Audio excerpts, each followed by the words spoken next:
Hey gaming fans! So today I got another classic, old school Yu-Gi-Oh deck. I decided to rebuild my Amazonas deck just because I saw the parts of it lying around and I thought, I remember building this deck. I remember trying it out. So let's try and build it again and see how I could make it work, maybe even to today's format. So anyways, I'm going to get to the deck. So these are pretty much all warrior type monsters. It's pretty much based on warriors. So I'll kind of explain my choices as I go along. So the first one is the Amazonas Scouts. Now they're a level 2 warrior, and the fact that it's level 2 is important, which I will get to later. But during either player's turn, you contribute this card, and if you do during this turn, face up Amazonas monsters you control, cannot be targeted by effect monsters, effects, and cannot be destroyed by effects of spells or traps or effect monsters. Basically, it just makes your Amazonas, indestructible for one whole turn. And so, it's a good card to get special summoned out onto the field. The next one I'm going to play, this isn't an Amazonas, but it's kind of support for this deck. Jute Fighter. It's a warrior tuner, also level 2. Once per turn, you can change one face-up attack position monster your opponent controls to face-up defense position.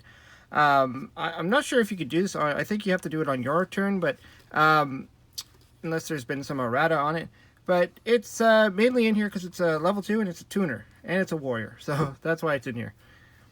Now back to the Amazon support. Amazonas. Well, Amazonas and Amazon Archer work together, so most of the cards that affect Amazonas also affect Amazon Archer. This guy's kind of like a cannon soldier of the deck. Except you offer 2 monsters on your side of the field and do 1,200 points of damage. So, it's a good finisher card, especially if you just need to do that little bit of extra damage. You could just blow up your whole field and do the effect damage to your opponent. The next one I got is 1 copy of Amazonas Sage.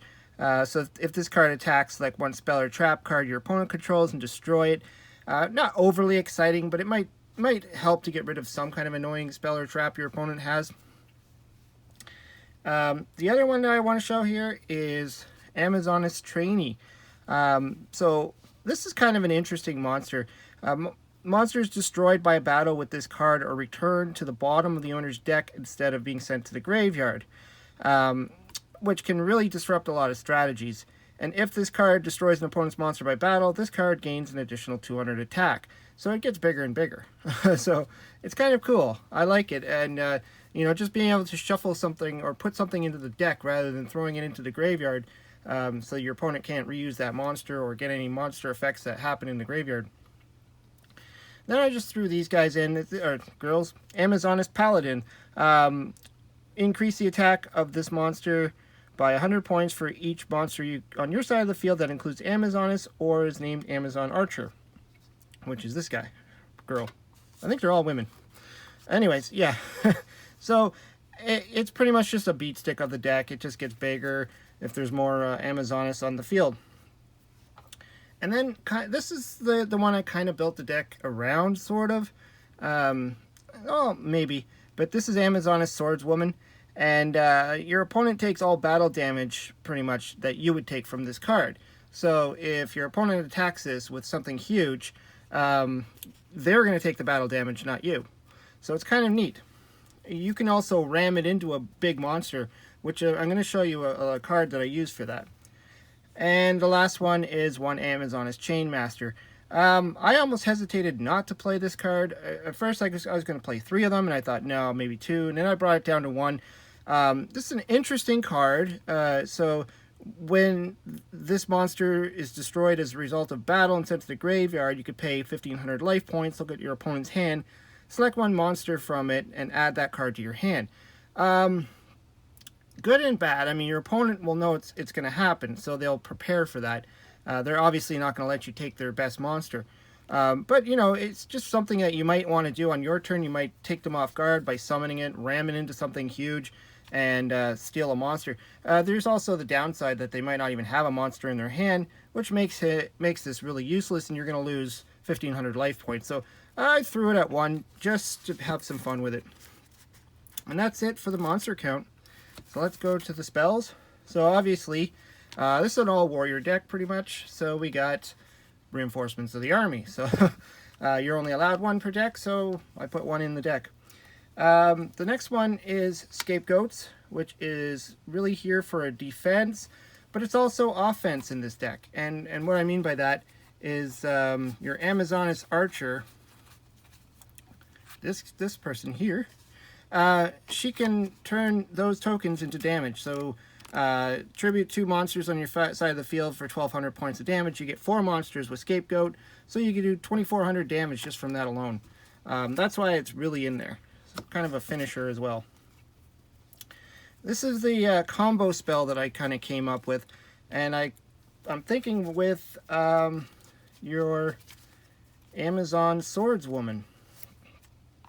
So this is Pianissimo. Target 1 face-up monster you control. This turn, that face-up monster's original attack becomes 100. Also, that face-up monster cannot be destroyed by battle or card effects. So it drops this lady down to 100 attack points, which means if your opponent attacks her, you could flip this over. She's going to live for the turn, and they're going to take almost all of the damage from that attack, which is really cool and could be really unexpected from them, especially if they're coming at you with a really big monster. I mean, so you could also use this on other cards just to kind of keep them around, especially if they're going to be in defense mode or something, but that's the main combo that I had there. And of course, I also throw in something like Shrink, because a lot of this deck is about being aggressive, and it's about battle. And so, especially with your trainees, you want to be able to run over any monster your opponent has and put it at the bottom of the deck. So, you know, I just figured Shrink would just be a nice good card to throw in there. Then we got Terraforming, because we do play a field spell, which is, I'll just move this over here, Amazoness Village. This is an interesting field spell. All face-up Amazoness monsters on the field gain 200 attack. I mean, that's okay. It's not the best. And once per turn, when an Amazoness monster is destroyed by battle or a card effect and sent to the graveyard, you can special summon 1 Amazoness monster with a level less than or equal. So it pretty much helps, like if they destroy your only monster on the field, you get another one. Really good. Or when you ram into them, you can pull out another one. And a little bit more Amazoness support is Amazoness Fighting Spirit. If an Amazoness monster attacks a monster that is higher, it gains 1,000 attack. It's kind of like the hero field spell, where it boosts up an Amazoness by 1,000 if it attacks something that's too big. And of course I threw in 1 Monster Reborn. And just to deal with back row, 3 Mystical Space Typhoons. I don't like back row. I hate when my opponent has back row, so I always like to play these. And if I'm not going to play these, I'll play something else that can get rid of back row. Just because, you know, I see a lot of decks today, a lot of deck profiles, they don't really play back row removal. I guess they rely on their side deck for that. But so anyways, the trap lineup, I do play a few traps. So this is why it's important to have these level 2s, and that's Reinforced Truth. So you special summon 1 level 2 or lower warrior type monster from your deck. You cannot conduct your battle phase that turn. So hopefully you're going to activate this on the end of your opponent's turn. Pull out whatever you need, if you need your tuner, or if you need your scouts, if you want to bring her out, and then on your turn you could tribute it, and in that turn your Amazoness are pretty much safe for attack. Or if you want to go into some synchro plays, which you can do in this deck. And again, I almost had this at 3, but then I think it might be cloggy. I don't know. 1 Call of the Haunted, just for some more revival. A little disruption in this deck, Rivalry of the Warlords.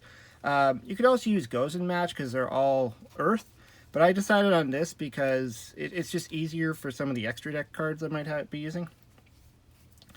And then there's Amazoness Archers.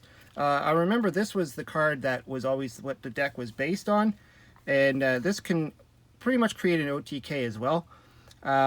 So essentially what it is you activate this card when your opponent declares an attack, and what it does is it forces all their monsters to now attack, and it reduces all the monsters by 500. So the last trap that I threw in there was an Ojama Trio, just to kind of make that a combo play. So if you could throw in 3 0 attack tokens, now all of a sudden all 3 of those tokens have to attack. And it can be an OTK, definitely, if you got enough, big enough Amazon out there, Amazonis or whoever out there to take they take the damage. So that was my thought there. But anyways, yeah, so that's the traps.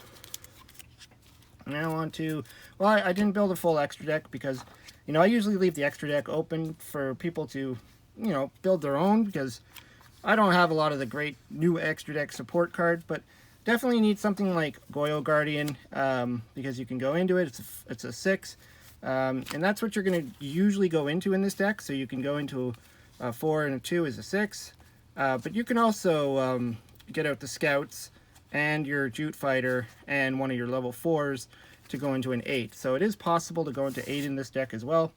But I just figured, Goyo Guardian has got the Warrior, so it doesn't get interfered with rivalry of the Warlords. You got to worry about that because some of your extra deck monsters might not be warriors. So there's also Goyo Predator, which, he's kind of like a weaker version of Goyo Guardian, except when he steals the monster, that monster can attack, whereas Goyo Guardian, that monster is in defense mode. And then for some level 8s, Colossal Fighter. And this can actually get into a level 10, even though it's a beast, so you got to be careful. But you can, if you get the 2 level 4s out and then you get your Jute Fighter, you can pull out a level 10. And then just for some, XYZ plays, just in case you want to do that in this deck, Utopia is a warrior, or just some of the more popular ones. I mean, it really depends on if you have your rivalry out or not. But anyways, yeah, that's the deck. It's a fun deck. Like, I always like to build fun decks. I don't build super serious top tier decks. But yeah, let me know what you think. If you've ever played an Amazonis deck, what you think of it, and if there's any potential. I didn't even look in to see if there was any new ones printed ever since, but there might have been. I just didn't know about it. Anyways, hope you like the deck. Leave some comments down below. Hope you subscribe. Talk to you later.